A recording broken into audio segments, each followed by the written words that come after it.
20 mots qui sont très souvent confondus en anglais, chers amis. C'est vraiment parfait pour améliorer à la fois votre compréhension orale, mais aussi votre expression. Et une fois n'est pas coutume, nous allons partir du français pour bien traduire dans la langue de Shakespeare. Je vous mets un exemple pour chaque mot, des explications, évidemment la prononciation. On répète ensemble. C'est parti, let's do it! Voici un grand classique, chers amis, la différence entre actually et currently. Attention, actuellement, ce n'est pas actually. Actually, ça signifie en réalité, en fait, d'accord? Le fameux en fait, c'est actually, d'accord? Currently, c'est actuellement. Et vous savez à quel point j'adore, si vous avez l'habitude de cette fabulous YouTube channel, la transcription phonétique, puisqu'elle est tellement utile pour bien prononcer. On voit donc ici que nous avons une apostrophe qui signifie que la syllabe juste derrière est porteuse de l'accent tonique. L'accent tonique en anglais, c'est le stress.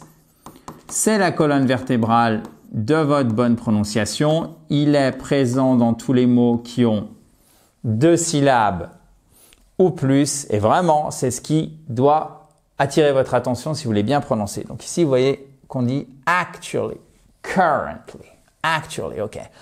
Il est gentil en réalité. He's nice, actually, en fait, ok. She's currently studying in Canada. Elle habite là, elle étudie actuellement. Donc actually, du coup, currently, c'était pour voir si vous suiviez. Ici, l'apostrophe S, c'est la forme contractée de is, qui est notre auxiliaire être, plus le verbe en ing qui forme le present progressif. Exactement, pour ce qui est en train de se dérouler au présent. Maintenant, chers amis, dans la joie et la bonne humeur, raisonnable et sensible. Raisonnable, c'est sensible. Sensible, ce n'est pas sensible. Sensible, c'est raisonnable. Et sensitive, justement, ce n'est pas sensitif. Non, c'est sensible au sens de émotif. Par exemple, that's a sensible question. That's a sensible idea. C'est une question, une idée raisonnable. Sensible question, idea, etc. She's very sensitive to something. To be sensitive to something, être sensible au bruit. To be sensitive to something. Alright? Continuons. Maintenant, regardez.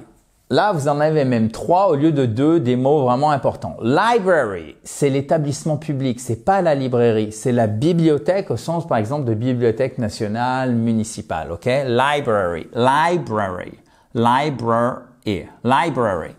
Bookshop, qui est la version British de bookstore, qui est la version American, alright? So, shop, c'est very UK, très britannique, et store, very American, alright? So, I go to the library every week. Je vais à la bibliothèque chaque semaine. I go to the library every week.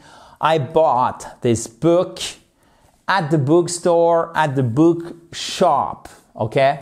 So, I bought, qui est évidemment la forme passée de... Comment ça? Oui, bravo. De to buy. Si vous ne le saviez pas, aucun souci, bien évidemment. Book, c'est pas book, mais c'est book. OK? I bought this book at the bookstore, at the bookshop. C'est bon? Perfect. All right. Maintenant, le travail en anglais, en français, enfin en anglais du coup, c'est soit job, soit work. Mais work, c'est le travail que vous faites, la production, d'accord? Et job, c'est vraiment votre travail au sens de emploi. Mais généralement, on va pas dire à quelqu'un qu'est-ce que tu fais comme emploi? Non, qu'est-ce que tu fais comme travail? Sauf qu'en anglais, qu'est-ce que tu fais comme travail? Ce sera plutôt job, ok? For example, he found a new job last month, ok? Un nouvel emploi au sens de travail. Et she has a lot of work today. Elle a beaucoup de choses à faire.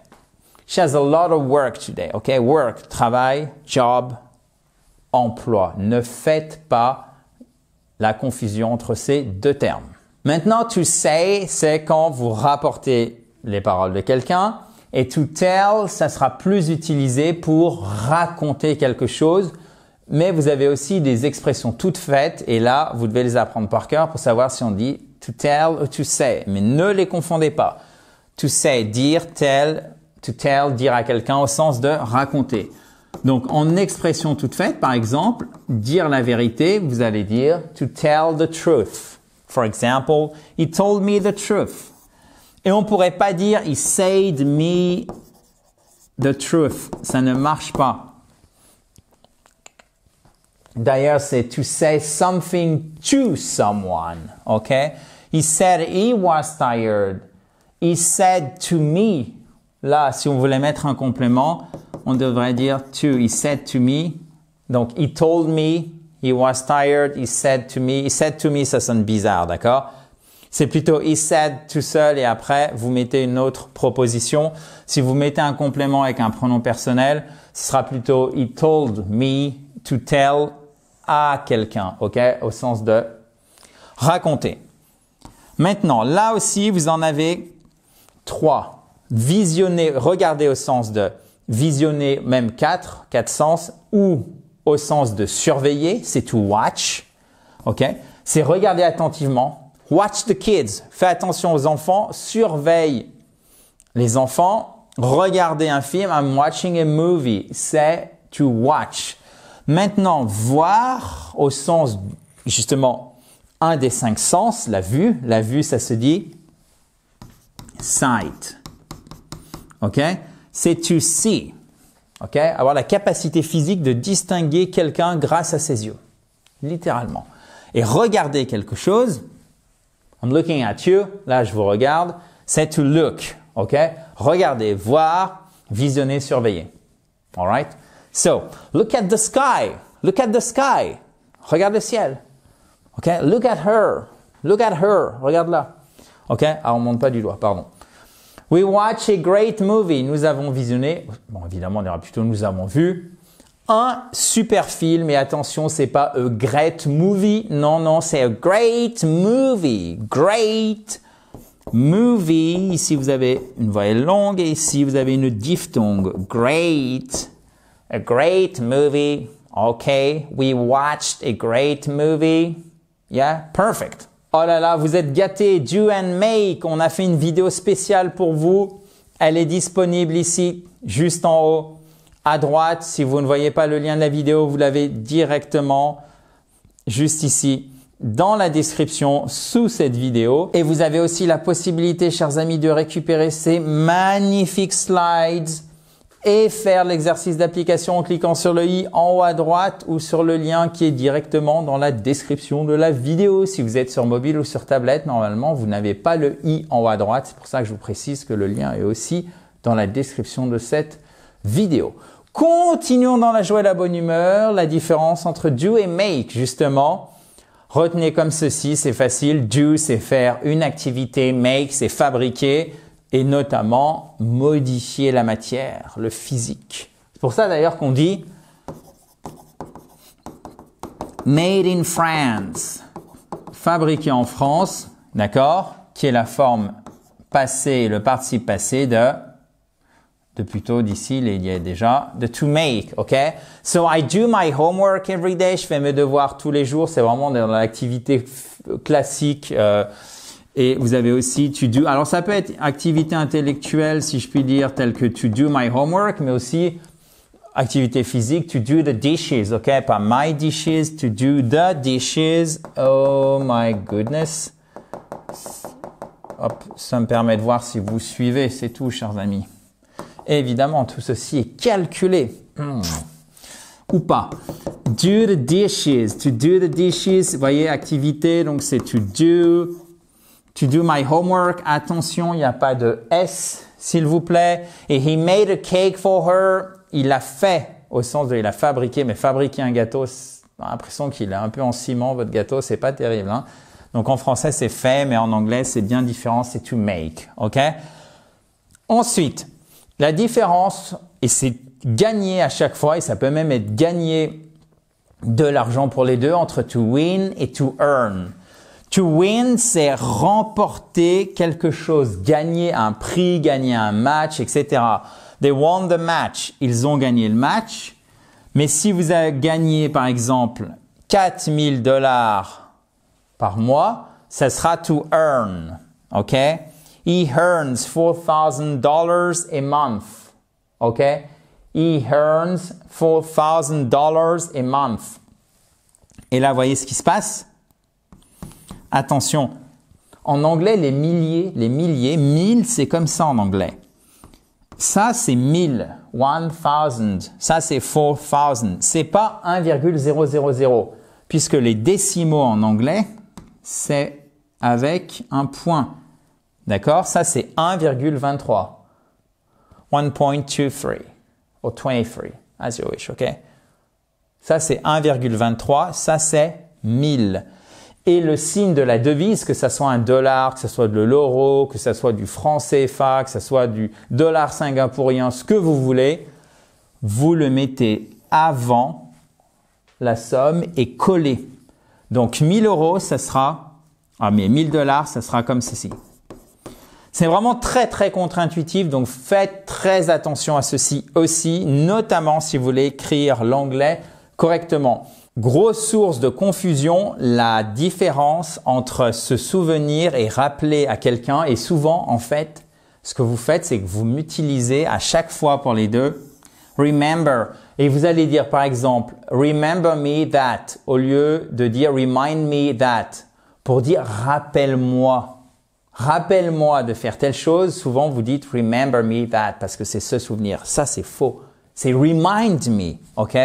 Please remind me to send the email. Rappelle-moi d'envoyer l'email. Et l'email en français, vous avez, d'ailleurs, on devrait dire courriel. Merci à nos amis québécois de nous avoir soufflé la bonne variante francophone. Il me semble que ça vient de chez nos amis québécois. Donc, ça prend un trait d'union si vraiment vous voulez être rigoureux en français et ça n'en prend pas en anglais. OK? Email, c'est electronic mail, obviously, courrier électronique. Alors bon, il y a aussi, on peut dire courrier électronique, mais c'est un peu long. Courriel, c'est pas mal. Donc, c'est tout attaché en anglais et je reviens à mon explication de remember et remind. Remind me that and I remember something. Se souvenir de, c'est tout simplement to remember something. For example, I remember your birthday. OK? Yeah, easy. Entendre, c'est to hear something. J'entends. Mais écouter, qui est le fait d'entendre de manière active, parce que vous pouvez entendre quelqu'un, mais vous n'écoutez même pas. D'accord? De la même façon que comprendre ne veut pas dire être d'accord. OK? Comprendre, to understand, être d'accord, to agree with. Bon, on reviendra là-dessus plus tard. To hear, à la fin de la vidéo, je vous les mets. To hear, c'est entendre. To listen to, c'est écouter quelqu'un. Attention, écouter quelqu'un en anglais. Vous devez avoir la préposition to. En français, c'est direct. Pas besoin de préposition. Écouter quelqu'un. On ne dit pas écouter à quelqu'un ou écouter de quelqu'un. Non, non. I heard. Et oui, il y a aussi ces verbes irréguliers. Là, c'est une forme irrégulière. To hear, heard, heard. I heard a strange sound. Okay. She's listening to what? On ne dit pas she's listening music. She's listening to music. Elle écoute de la musique, OK? I heard a strange sound. She's listening to music. Perfect. All right, all good? Bon, comment on dit comprendre? To understand. Et comment on dit être d'accord avec quelqu'un? C'est surtout pas to agree, c'est surtout pas to be agree, pardon, c'est to agree with, vous inquiétez pas, je vais me pousser de là, to agree with someone, ok? Bon, j'espère que ça vous a plu, chers amis. Je pense sincèrement que cette vidéo est extrêmement utile. Récupérez toutes les slides, faites l'exercice d'application pour bien progresser régulièrement. Et encore une fois, si vous avez la moindre remarque, vous pouvez bien évidemment m'écrire un email ou la laisser juste en dessous. N'hésitez pas aussi à mettre un petit pouce bleu, ça fait toujours plaisir. À très vite, dans la joie et la bonne humeur. Talk to you very soon. Bye bye.